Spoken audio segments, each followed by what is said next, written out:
Hi guys, good evening জনালোঁ। এয়া আমি চাহ খালোঁ। আপোনালোকে চাহ খালেই চাগে। মই এতিয়াহে খাব দিছোঁ। এয়া লাল চাহ আৰু এইয়া নিমকি, কাটা নিমকি। এই পেকেট আনি লৈছোঁ। আনি লৈ পেলাই এতিয়া মা বেটাই এই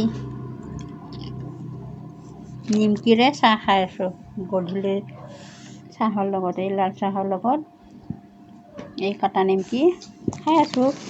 প্লেটত লোৱা নাই, কাৰণ সৰু পেকেট আৰু প্লেট এখন কিয় নষ্ট কৰে, হয়নে নহয়?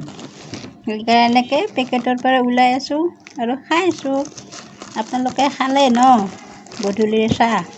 কিহৰ লগত খালে এবাৰ জনাবাচোন। Bye bye. আৰু আপোনালোকৰ খবৰ বাতৰিবিলাক কেনেকুৱা এবাৰ ক'ব। Bye bye. অন্য এটা ভিডিঅ'ত আপোনালোকক লগ পাম। ভালে থাকক, সুস্থ থাকক। Bye bye.